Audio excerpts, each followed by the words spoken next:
começo? Eu já apresento, já. Fica à vontade. Obrigado, Augusta. A Ujo é mesmo muito linda. Obrigada.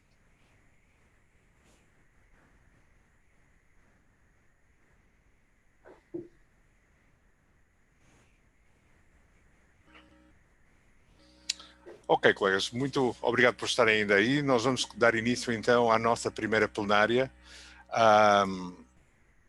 É um prazer enorme que eu apresento a professora, a doutora Ujo Anaya. Ela mandou-me uma pequena biografia em inglês que diz que ela é Assistant Professor of Second Language Learning in the Department of Curriculum and Instruction and Research Affiliate with the Center for the Study of Higher Education at Penn State University, aqui pertinho aqui de nós.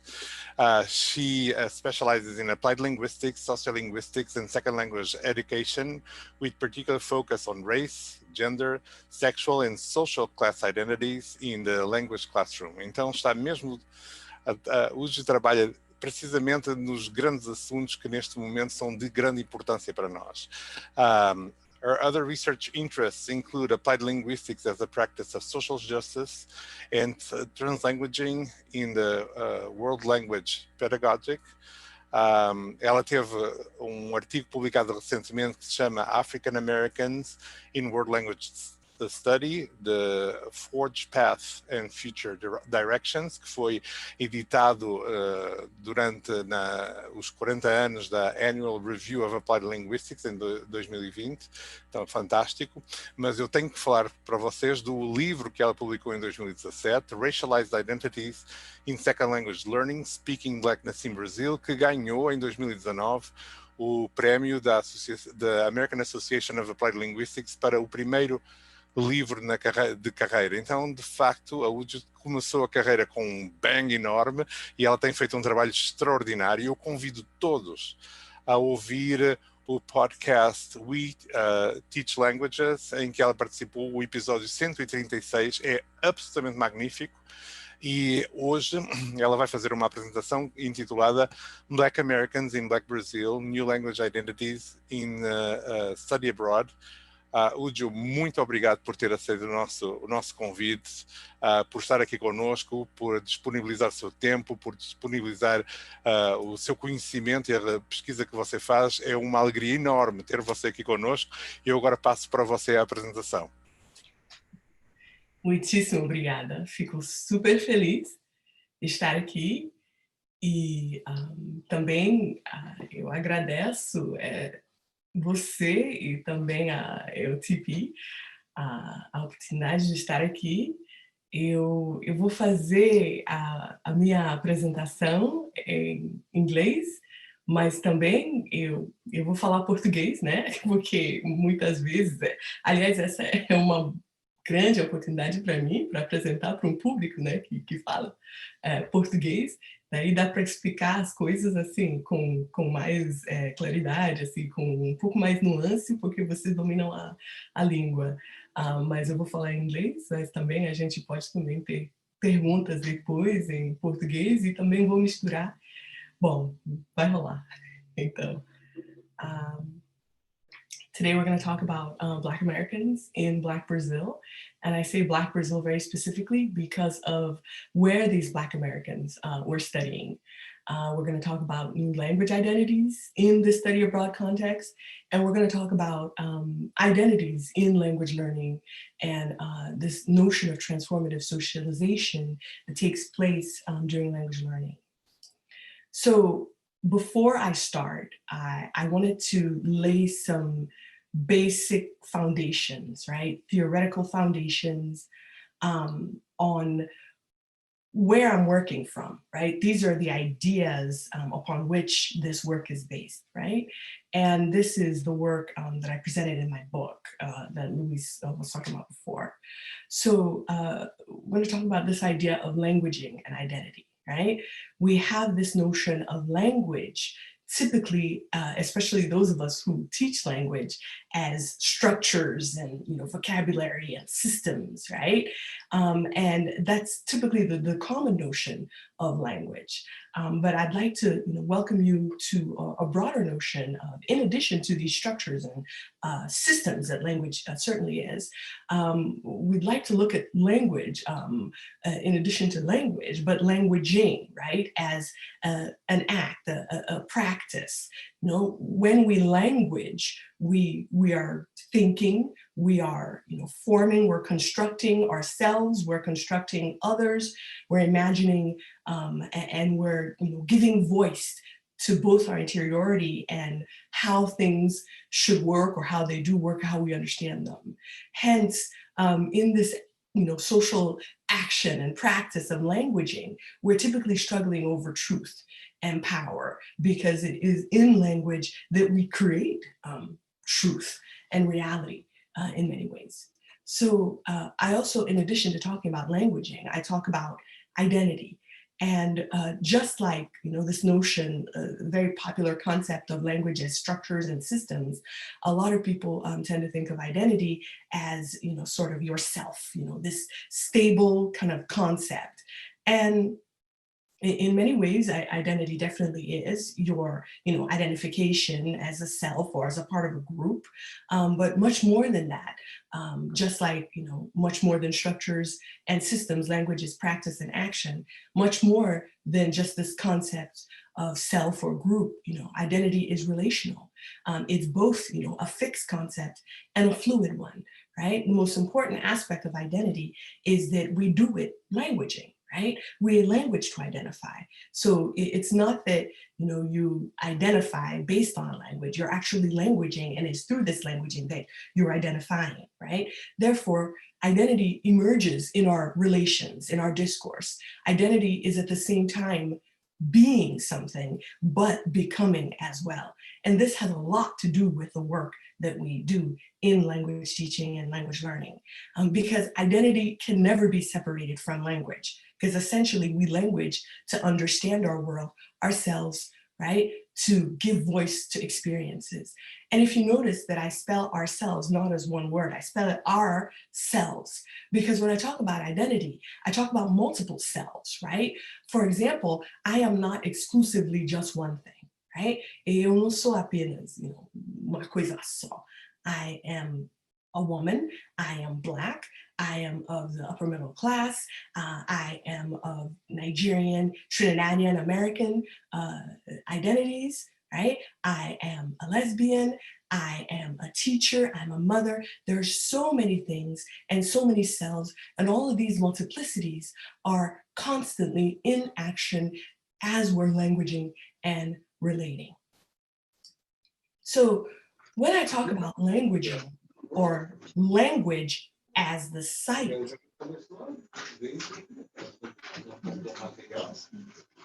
Tem alguma coisa aí?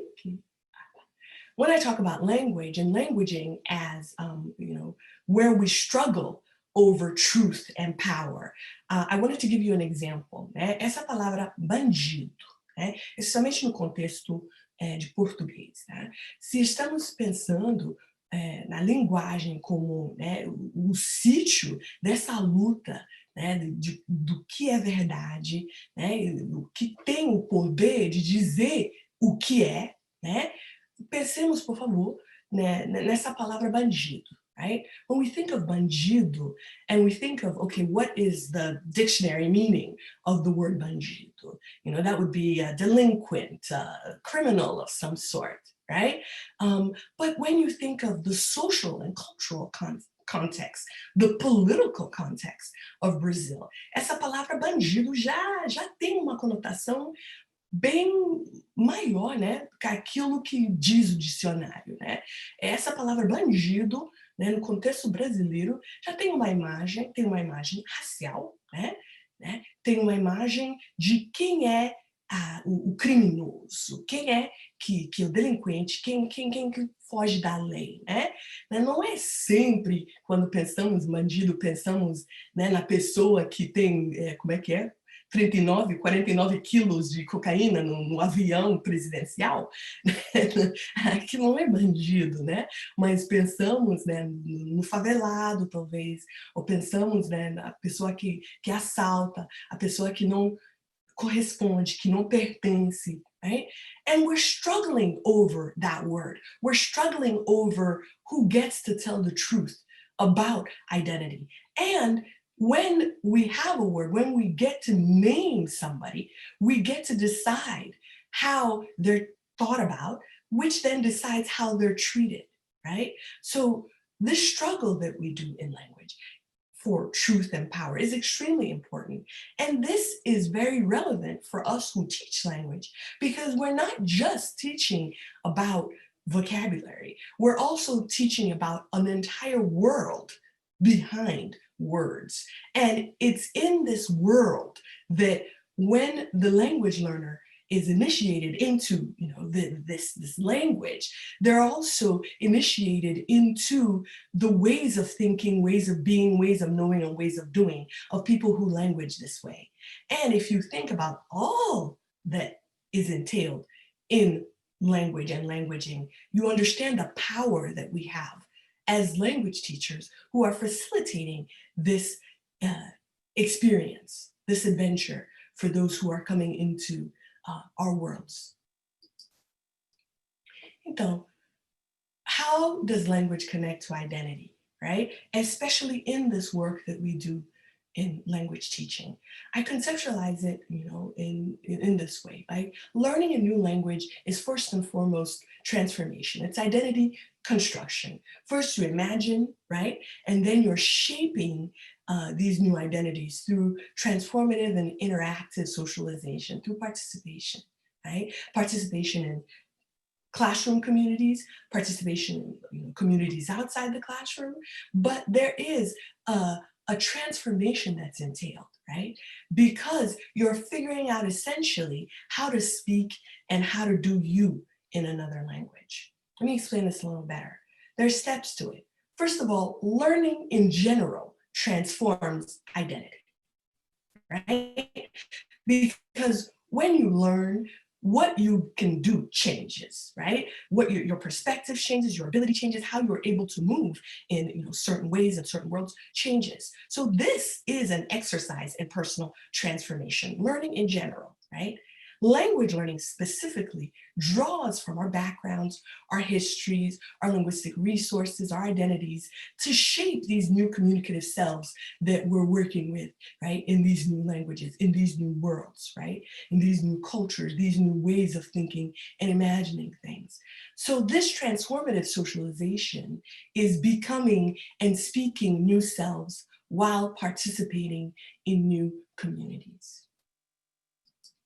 So when I talk about identities, right, I talk about dominant and minoritized identities, because we don't exist, just as we don't exist as unique things or exclusively as one thing. I am not just Black. I am not just a woman. I am not just all the other things that I listed that I would, right? So I want you to think about dominant and minoritized identities, especially as they relate to these particular social identities that in my research, I'm interested in. And I'm interested in how they work out in language learning, right? And language programs, right? So how do we understand race? How do we understand ethnicity? How do we understand gender, sexuality, social class, nationality, status, right?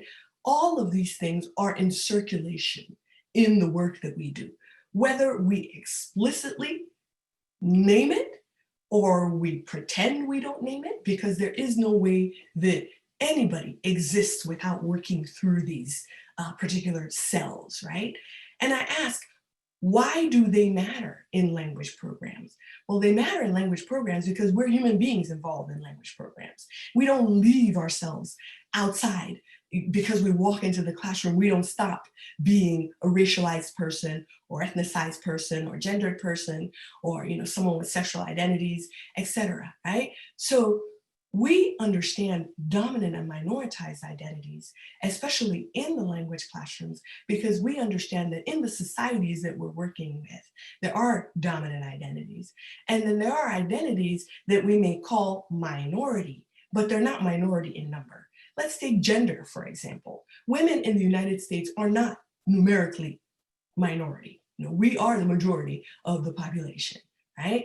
However, we female identity, right, has been minoritized. Women have been minoritized in that we don't have the power that matches our numbers, right? We don't have the influence, for example, the political clout, you name it. So this is a minoritized identity, right? And not necessarily a minority in number. So I like to think about, especially when we look at African Americans or Black people in general, in terms of Black people's numbers worldwide, we are not any kind of a minority, but we definitely have been minoritized, right? By racialized hierarchies and specifically by anti-Blackness. And this happens in our language programs. This happens in our Portuguese language programs.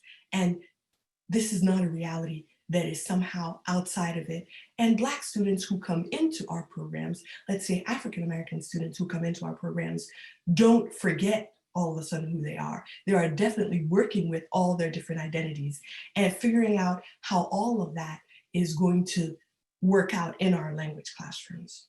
So why should any of this matter to us? Well, first of all, if we're trying to be competent in the work that we do, right? If we're trying to be good language teachers and theorists, we try to understand our learners, we try to respond to them, right? And we try to remove obstacles, mitigate, and avoid doing harm. Right? This means that our work has moral and ethical dimensions, right? And we also, as I said before, know that our identities aren't left outside the classrooms. We don't leave it behind in America when we go study in Brazil, right? On the contrary, our identities directly impact all the efforts and the choices that we make in participating in our classroom communities, in our local communities as well. So being aware of all the multiplicities and intersectionalities, right, in language studies helps us understand motivation. It helps us understand investment. It helps us understand interactions, right, that our students will have and that we will also have with our students. And most importantly, it helps us better support the personal transformation that our students are engaging in this language learning enterprise. So just to give you a little bit of background of research that's been done before on Black students and others who are minoritized, right, in language programs, are kind of the big foundational study in this field of considering race, for example, and Blackness in language learning happened in, was published in 1999. Talbert and Stewart accompanying Miss Sheila, who was one out of 35. She was the one Black student out of 35 who went to Segovia, Spain. And in this study abroad program in Spain, Miss Sheila suffered racist street harassment, right? Chapaquera na rua, right? There were people who were, the men on the streets were flirting with the women, all the women in the program. However, the attention that Ms. Sheila received was directly targeted at her for being Black and female, right? It was violent, it was racist.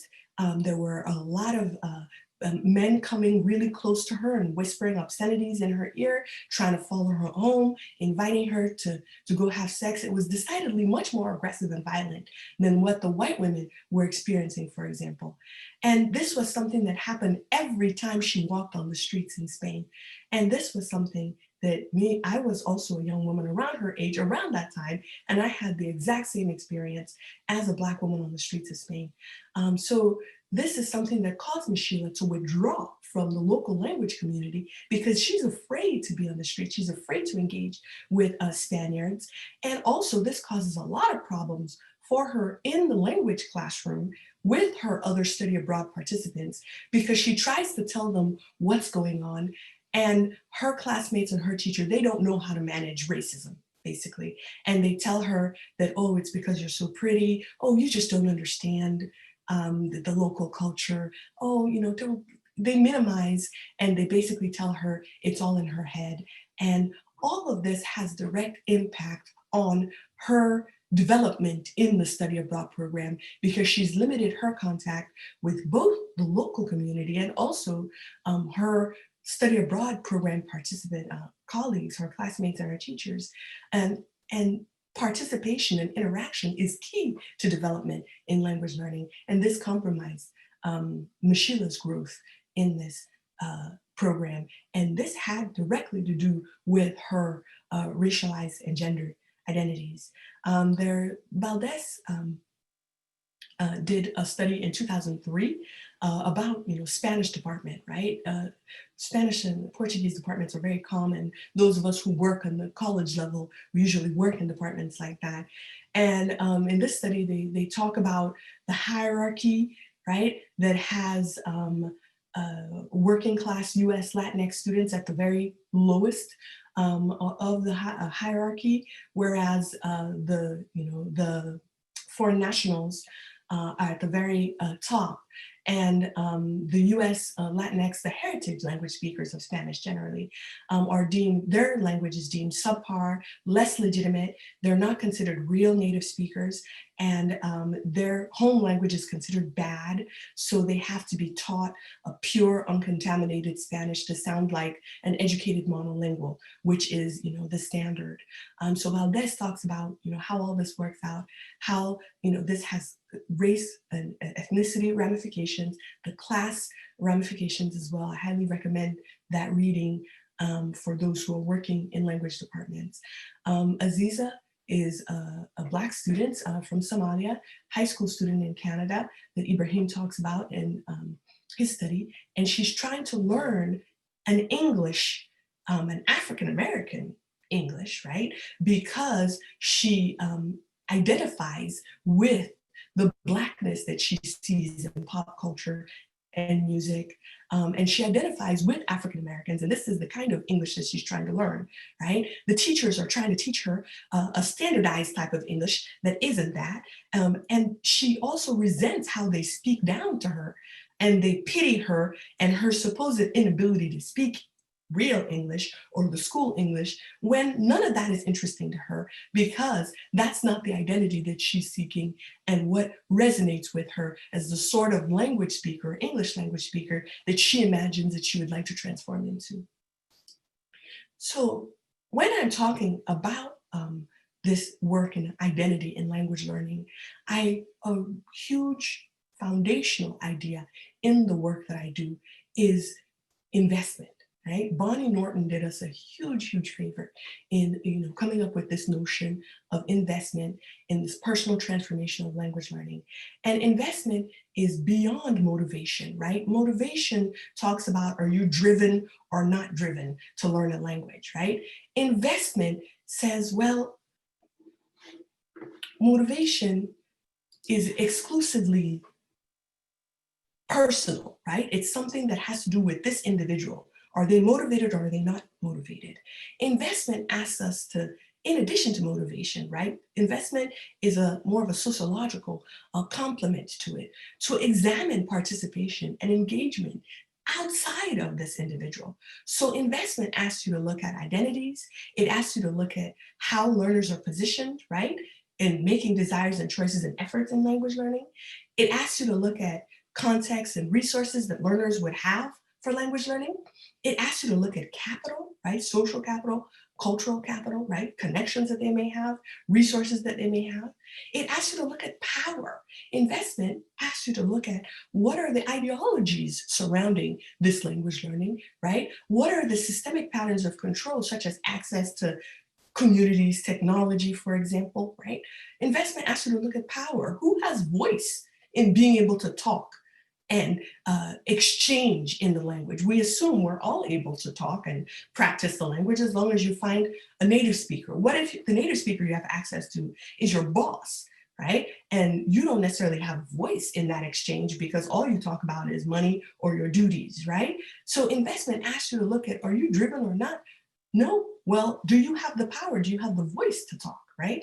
And very importantly, investment asks us to think about the learners and their ambivalence sometimes in learning, right? Due to the feasibility of language, what they believe that they're going to get out of this whole enterprise or not. So this, moves me directly to my study and about these 4 Black Americans in Black Brazil. right? If you were to, look at this chart really quickly, they vary in age between 19 and 22. We have 3 female students, 1 male. They have different ethnic and racial, well, they all racially identify as Black, but they have different ethnicities, African American, Creole American, African Caribbean American. They have different social class positionings. They have different inherited languages. So some of them are like the majority of students that we see in our Portuguese language classrooms in the US, they come with Spanish, right? So we have those two here in this group, but these are very prolific language learners as well. So they come with, Latin, Arabic, Italian, all kinds of other languages that they work with before coming to the Portuguese classroom and before going to Brazil. So the location of this study, as you would imagine, when I say Black Brazil, I mean a Black location in Brazil, and there are very few that are Blacker than Salvador. So they are in a college Portuguese language program. They are in a city with more than 80% Black population, and Salvador is not just population Black, right? It's also Black in terms of the cultural hegemony, right? In terms of the food, even the Africanized Portuguese that they speak there, in terms of the cultural expressions, etc. So this was what our students were immersed in. And I make a really, really fine point of the location because this is not a typical language learning study abroad location, right? We typically send our students to Spain, for example, or other places that, or even, in Brazil. My first study abroad experience in Brazil was in Curitiba, which is definitely not Black Brazil. Imagina, eu fui lá atrás de negritude em Curitiba. Tem, mas não tanto. So we are in Salvador, and this is what they're immersed in. And in their classroom communities, they have, 3 primary classrooms. They're in the Portuguese language classroom. So this is where they're dealing with, gramática, pronúncia, tudo isso. And they have a literature classroom where they're looking at, a variety of, contemporary Brazilian literature and before. And they have the Afro-Brazilian culture and history classes, which is very important to have in this Black Brazil location, right? Is a class that focuses on what is the history and the culture of this people and this region, right? So in addition to their classroom communities, they also have music and dance workshops, they have program activities, capoeira, they're volunteering, tem viagem pra praia, they go on tours, etc. And in addition to that, they also live with host families, and they had friendships and they had romances, and these were very, very social. These are, young adults in a foreign country. They're going to be active and involved. And I was with them, and at that time I was about 10 years older than this group. And having done all this 10 years before, it was really difficult to accompany all the social activities. But, research, I was there at all the bars. So the data that I looked at their classes. So I had more than 100 hours of classroom recordings, activities, interviews. I had them do participant journals for me. They did histories for me. I looked at all their tests, their essays, and my analysis was 3-pronged, right? I looked at discourse analysis because this is ultimately an applied linguistics study. So I was very keen on looking at very, very discrete episodes and look at how linguistic phenomena, right, index and illustrate what I want to talk about, which is how you construct and negotiate identities in language learning. I, of course, because language doesn't just exist, right? Linguistically, we also have to talk about the whole world outside of language, and we don't language exclusively linguistically, we language humanity, in humanity, as our humanity, like I said before.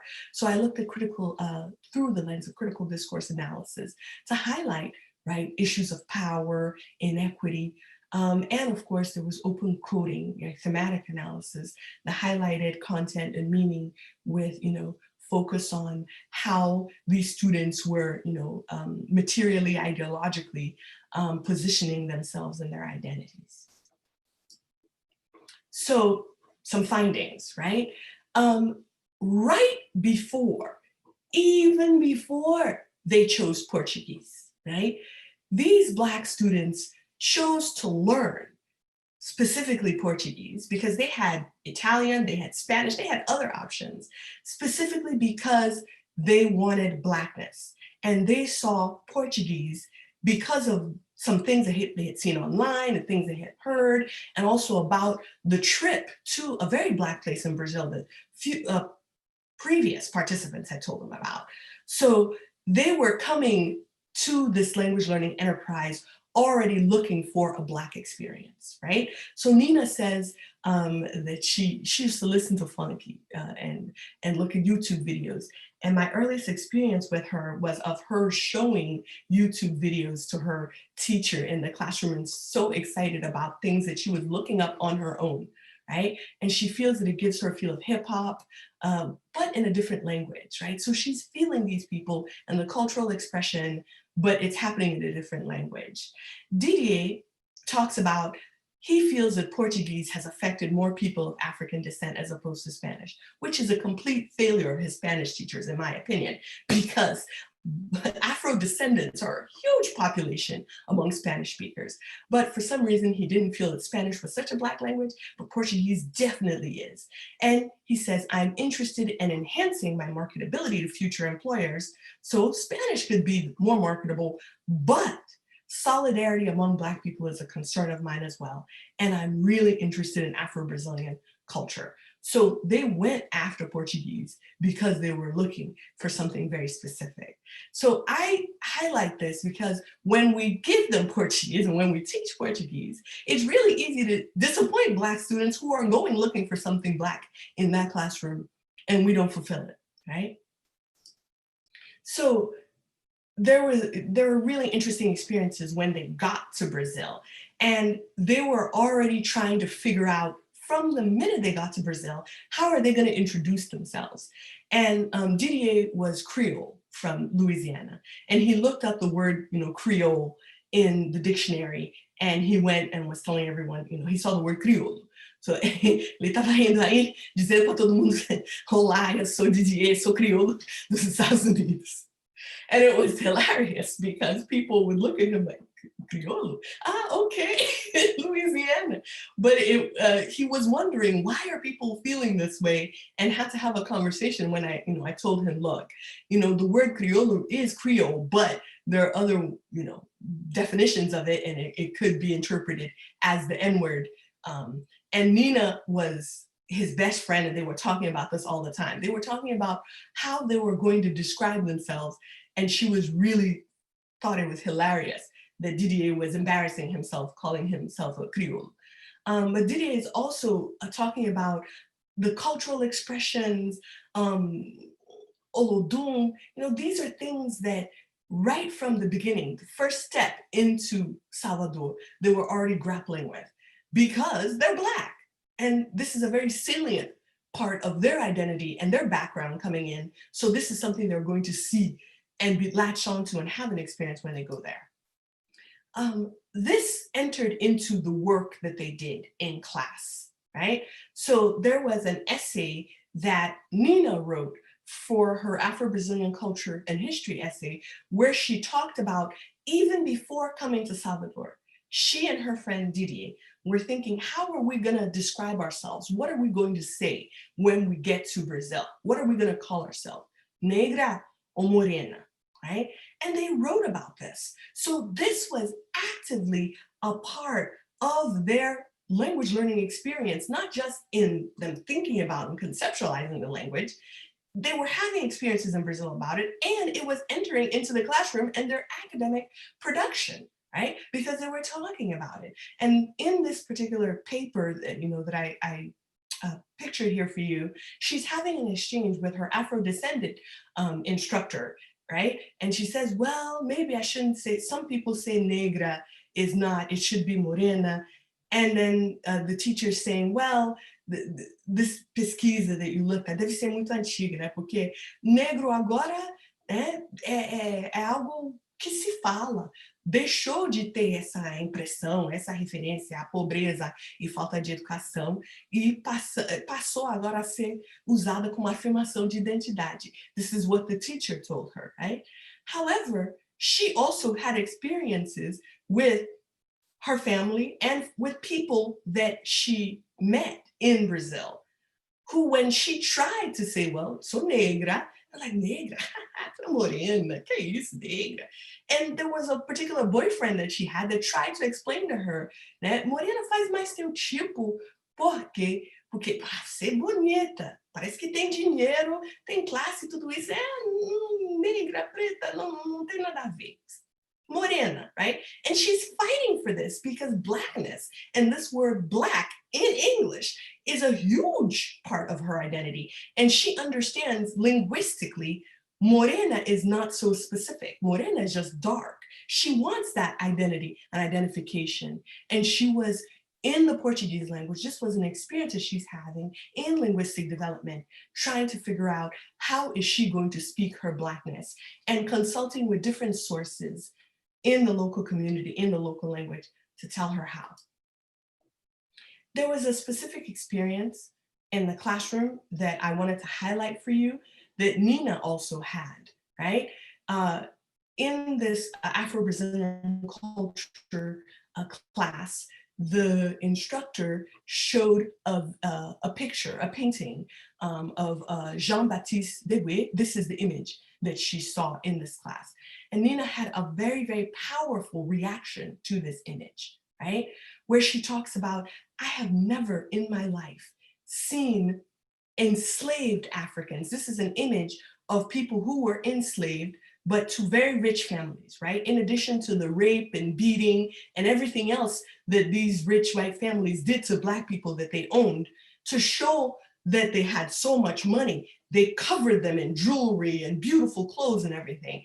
And they had this appearance that was so lovely that Nina had never seen before in depictions of enslaved people who typically looked like animals in chains or tattered and dejected.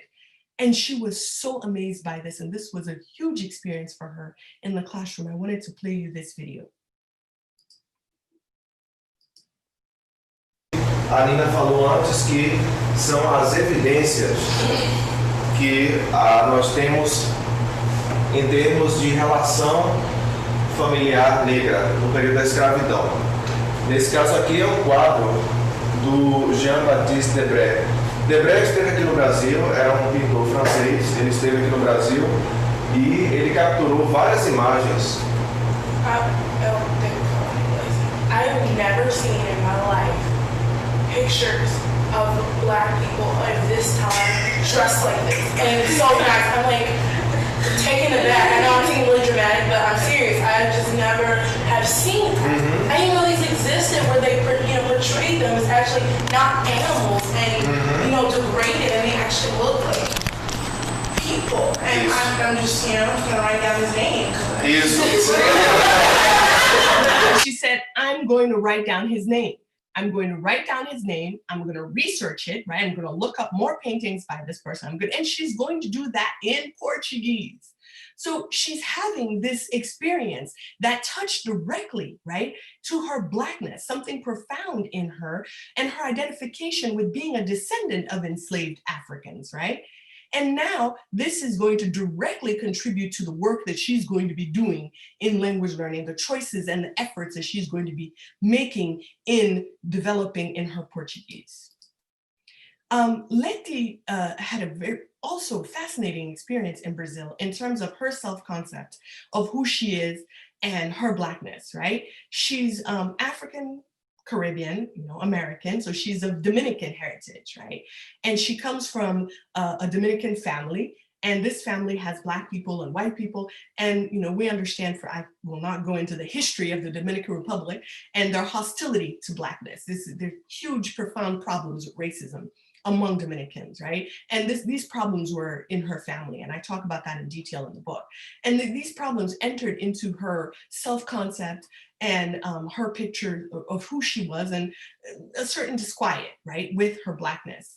But coming into Brazil and talking to Brazilians and, working at ILEAE, which is a Black cultural organization, and she is just coming into who she is and coming into an appreciation of Blackness that she did not have before. And linguistically, this is very interesting because she would call herself, and she embraced calling herself preta, pretinha, right? Because this is what people that she loved and she exchanged with and she dated in the capoeira groups and in the ILEAE groups, they called her. And there was also the work that ILEAE, for example, does in conscientização and, and wokeness and Black identity and Black pride. And she absorbed all of that, right? And she talks about it, and this is all happening once again in her Portuguese learning experience and her participation and the access that she has to participate and exchange with and interact with groups in Brazil to develop her language, right? And that is all tied to her Blackness. I don't think I have time to play all the sound, but she talks about how she's so comfortable, finally, in her body, in her bunda, for example, right? Her skin color, right? Because this is something that Blackness is welcome and is beautiful and is considered wonderful in Brazil. She doesn't have to explain herself and who she is because she just is. And she just is because she's in a very, very special place, right? Didier was also working through, okay, how am I going to do Black manhood in Brazil, right? And he was fascinating. And once again, all of this is coming up in their schoolwork. They are writing essays in the Portuguese language classes and also in the culture and history classes about the news, for example, that they find about Blackness. And Didier has a very interesting fascination with how is manhood expressed by Black men in Brazil, right? He's especially interested in it because he goes out dancing a lot. He's always at the clubs. And so he wants to know, the kind of dancing, and he sees that in comparison to what happens in hip hop in America, and the men are kind of very sated and at least the way he was familiar with, and didn't really move their bodies and their waist. Não tinha essa ginga toda, né? Se rebolar, homem não rebola tanto quanto no Brasil, especialmente entre os baianos, dançando pagode, né? Então, he saw this and he wanted to write essays about it because he wants to talk about the fluidity of performance and identity and how you can be heterosexual, you can be homosexual, and you can move in a way that in the US may signal gayness, but in Brazil, okay, you can be gay, you can be not, maybe however you are appealing to whoever likes men, for example. And this is something he was trying to figure out. How do Black men language body and movement in this culture? And this was part of his Portuguese language learning experience because he's learning languaging within the Portuguese speaking and Brazilian context, right? And there's a video, right, that they played of the muquiranas in the classroom, and they were, there was a lot of laughter, and Didier's, he wants to know about, okay, how is it that these men are moving so fluidly? What are they playing at? They're cross-dressing, but there's some trans people in there. And then there's, people who are just sort of playing. This is carnival. And all through this, he's working with how the classroom is laughing and making fun of this and policing a sort of heteronormativity in the classroom while he's trying to figure out, okay, what does sexual fluidity and sexual identity mean here? And what does it mean for me as a Black man? Sorry, I don't have time for the video.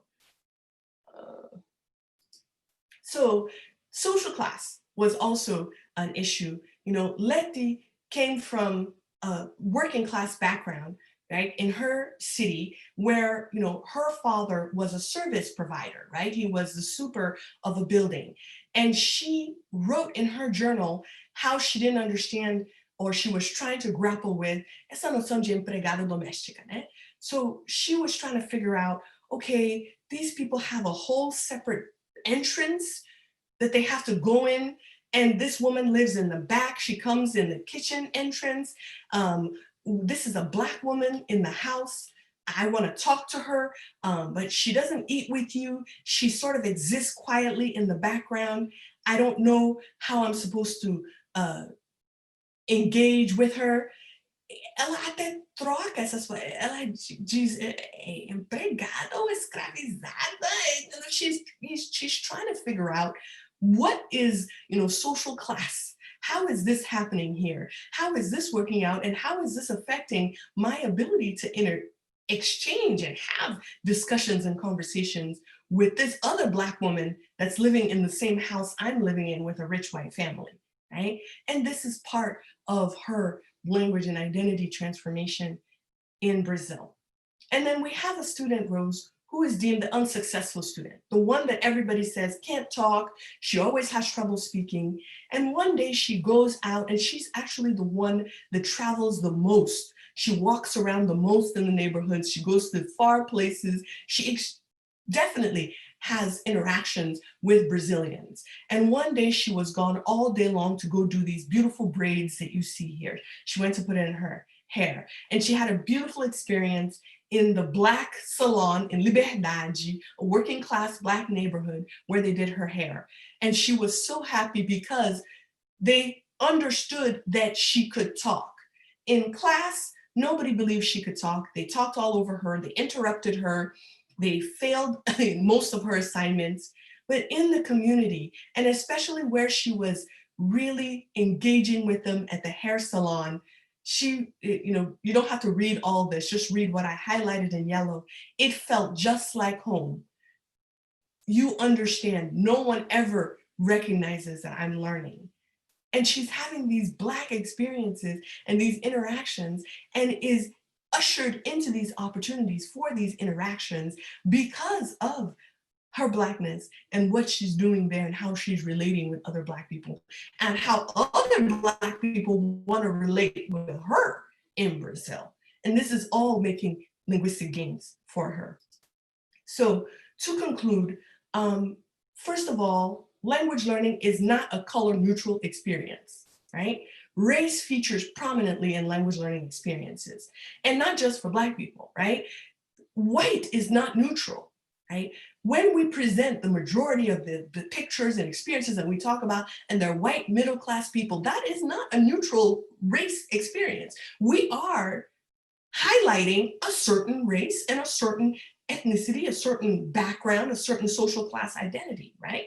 So African Americans experience race, right? And my research clearly shows how they're learning to do and to speak Blackness in learning Portuguese. So what we choose to do and what we choose to present in our teaching is not neutral, right? We're either following a status quo that favors a white supremacist perspective, or we're giving a much more accurate and balanced view of what the realistic experience is on the ground.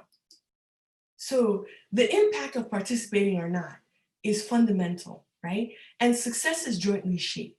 So for Black students, their racialized identities and investments are key to both the process of language learning, as we saw, and then the outcomes, right? And the successes they experience, because the choices and the efforts will then contribute to them engaging. The engaging is happening, right? Working and identifying with the Blackness, and all of this produces linguistic gains, all as a result of the speaking Blackness. And it's very unhelpful and even harmful to say that we can't talk about race in language studies. We can't talk about racism, for example. We can't talk about exclusion, right? We can't talk about the critical dimensions, right, of race and class, for example, right? This is very harmful. Paying attention to identities and investments allows us to foster communities where Black learners are highly invested, instead of just wondering, okay, why aren't they interested or motivated? Well, let's talk about what interests and motivates them. Let's engage them. So I make some proposals for change, cultivate a critical perspective in the work that we do, attend to how Black students understand and speak their multiple selves in a new language. We need to address the materials, right? The curriculum and the presentations to be made more relevant to our Black students, because my research and many others shows what they're looking for, right? We need to revise our assessment and our views of what entails success, right? And we need to give opportunities for meaningful and mutually beneficial engagement in communities outside of our classrooms, social media, service learning, all kinds of things that we can do. And specifically as it relates to study abroad, we need to reevaluate our program location selection and our advertisement gatekeepers, right? And our host family and how we prepare students for travel. And I really wanted to talk about host families, right?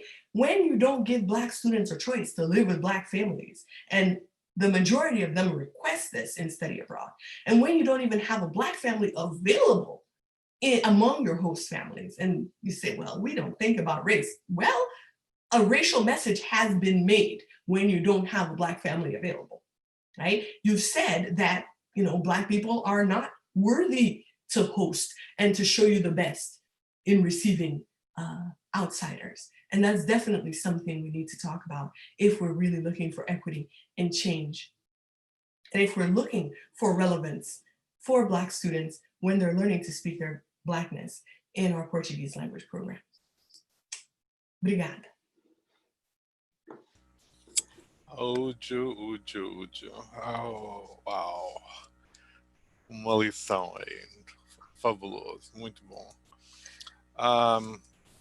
Eu tenho uma pergunta para você. Você teve a oportunidade de olhar os materiais que nós utilizamos nas aulas e ver como é que estas articulações e interseções aparecem ou provavelmente desaparecem nesses materiais com que trabalhamos? Eu vou falar, porque eu estou no meio de produzir uma plataforma de ensino e tem sido muito difícil encontrar real documents, documentos reais, que reflitam, por exemplo, encontrar uma coisa bem específica fora de Salvador sobre negritude é muito mais difícil. E é difícil dar a voz. Como é que, há alguma sugestão que você tenha para o que é que you choose to and what you show é condicionado por aquilo que a gente não tem acesso a? Bom, acesso é relativo, né? Porque Salvador não é o único núcleo de negritude no Brasil. Porque, nossa, a minha experiência em Salvador pode ser muita, mas a minha maior experiência de negritude foi em São Paulo. Samba rock, o mundo inteiro de baile black, de baile charme, que a expressão cultural do Rio de Janeiro também, e São Paulo, de negritude, é profundíssima, e também de Minas Gerais, que eu não conheço tanto quanto São Paulo, por exemplo. Então, para mim, é procurar mesmo e também criar laços com os negros brasileiros que podem também colaborar com você se você não tem essa experiência, se você não tem acesso a esses recursos, né? Por exemplo, o workshop que vocês fizeram agora com Luana, Edivan e o resto da galera, né? Falando sobre especificamente esse tema de incorporar essas questões, né? nas aulas, né? Essa galera também é um grande recurso que temos em nossos colegas de poder nos dar acesso às coisas que, bom, temos limite, digamos, em termos do nosso alcance. Mas o que eu quero, ressaltar é que isso não é fazer favor aos negros, right? Incluir negritude e numa posição de destaque em aula de português não é conceder alguma coisinha, né? É fazer o nosso trabalho com competência, né? Porque o negro no Brasil é quase 60% da população.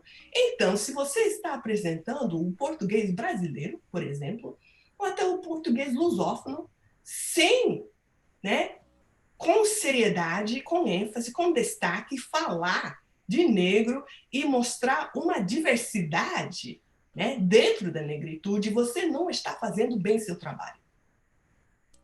Simples. Ótimo. Uju, pergunta da Annette. Thanks for sharing your experience and studies. Professor Henry Louis Gates Jr. from Harvard did an excellent documentary entitled Blacks in Latin America and found that there are nuances on how people address racism there. Have you traveled or studied other countries in South America? And if so, what do you see about racism differences in countries other than Brazil in South America? I have students from several countries in South America. I think ela continua mais tarde. Oh, she has students from several countries in Latin America who will engage with this differently. Sure, I definitely understand. First of all, I am not imposing a US view of Blackness on Brazil, for example. I understand that Brazil and South America, or Latin America in general, functions as a pigmentocracy more than anything else. The racialized hierarchy there is not about blood necessarily. It's about appearance, right? So there is this color hierarchy, right? So I understand that it's not the one drop rule, that we have in the US, as long as there's some kind of black in you, then you're black, and a very sort of black or white and no intermediate terms in the US. I understand that that's not what's going on in Brazil or in Latin America. I do understand that. And when we talk about Blackness, that's actually something that I work out in my research when I talk about how African Americans come with a certain concept of Blackness. And they engage in Latin America and realize that Blackness isn't necessarily defined the way they define it. And then they have to mix with concepts of Blackness. And this is part of the language and cultural learning that I talk about, right? This understanding where you're coming from, understanding what you're being immersed in, and figuring out how they conflict, how they mix, and how they inform one another, and how this ultimately contributes to this new communicative self that you're coming up with. So I do understand how whiteness or Blackness or intermediates work in Latin America. I also understand that one common factor across the Americas is anti-Blackness, right? And I understand that a lot of the intermediary categories and the skin color, a lot of it has to do with trying to distance oneself from Blackness. And a lot of the refusal in Latin America to actually engage with race and, or even delineate racial categories and say, oh, we're all mixed, we don't know who's who. The police knows who is who and who is Black, for example, in Latin America. That's who they're killing, right? And we also know that the lines of poverty are drawn in racial lines and darker skin lines. So it's, I get worried when people want to start to introduce the muddiness about it, when I really want to talk about very, very clear things, such as how are we going to fight racism? How are we going to fight anti-Blackness, which we don't debate exists across all the Americas? I have another question from Edvan.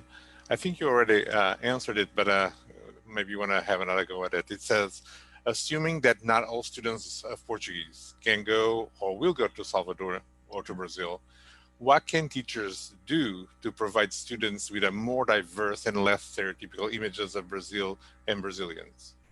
Oh, first of all, I'm asking for teachers themselves to diversify who they relate with and who they share information with and resources with. The great majority of our Portuguese students are not going to have an experience in Brazil, be it and even if they go to Rio, for example, they're not going to go and hang out, in the places in Rio where you're going to see this huge cultural expression of Blackness, for example, or even in Sao Paulo. So I believe that for teachers to be able to do that, you have to figure out, who do you relate with, who do you talk to, who do you connect with on social media, for example? What resources are you searching out? If you first of all understand that giving this experience or facilitating their discovery of this experience is important. Because the Black students, for example, will seek it out themselves. And I've seen that even when the teachers aren't doing it in the classrooms, they're watching YouTube videos, they know all the dances, they're engaging on social media, they know the memes, they see African-American artists that go to Brazil and they see, the experiences over there and then the videos, they know about the models, the dancers, etc. The ones that are interested in sports know about, especially with the mixed martial arts fighters and, so this is something that whether we're doing it or not, or whether we're focusing on it or not, our students are looking for it. So I definitely believe that we should work very, very hard to figure out how to make that part of the good work that we do in the classroom. Excellent. Janine Lino Couto pergunta se os seus estudantes em algum momento se relacionaram com a palavra pardo, ou se discutiram. Yes, definitely. Because we had, bom, a gente tinha alunos, né? O Didier, o aluno masculino, que tinha aparência de pardo mesmo. Ele não podia falar, eu sou negro no Brasil, eu sou preto no Brasil, e ninguém acreditava, todo mundo corrigia por causa da aparência dele. Nos Estados Unidos, claro, né? Então, ele chegou a aceitar essa palavra, né? Porque ele achou que era uma maneira mais direta, a little bit more accurate, de descrever a aparência dele fisicamente, né? Mas isso não tem efeito na negritude dele. Ele tem esse laço político, esse contato com negritude e se considera negro, assim, politicamente ou em termos de identidade, maior. Mas fisicamente, ele bateu com essa palavra parda e acertou com uma descrição legítima da aparência dele. E isso também foi uma maneira de entender o português, entendeu? Linguisticamente funciona, né, para ele e esse foi também um exercício de aprender a língua, a cultura. Né? Não é apenas uma palavra, mas também uma maneira de engajar o mundo ao redor dessa palavra. Né? E Rose também saiu do Brasil com um conceito um pouquinho mais abrangente da raça dela. Ela escreveu no jornal dela que ela passou agora a se considerar parda ou morena. Aliás, ela gostou bem mais da palavra morena do que negra por causa da herança dela, né? Por causa da família dela e também a aparência dela. E ela foi aos Estados Unidos já, assim, pensando, poxa, aqui nos Estados Unidos a gente é meio limitado nesse conceito de ou preto ou branco. Eu gosto de morena, eu aceito bem mais. Então, isso aconteceu em aprender português e conviver com brasileiros no Brasil. Ela achou uma maneira nova de falar a negritude dela. Fantástico. Nós temos mais duas perguntas, mas estamos a passar o tempo e a nossa primeira sessão precisa começar o mais rápido possível, mas eu quero dar uns parabéns e muito obrigado por esta apresentação. Eu vou passar as perguntas para você e depois nós compartilhamos nos comentários do vídeo no YouTube para que as pessoas possam ler a resposta, ok? Muito, muito, muito obrigado. Um grande abraço e espero que você continue a acompanhar o andamento do EMEP hoje, ok? Obrigada. Obrigadão. Para os colegas que estão no YouTube, nós vamos parar a transmissão agora uns segundos e vai abrir um outro link com a sessão número 1. Os que estão no Zoom podem ficar connosco, ok?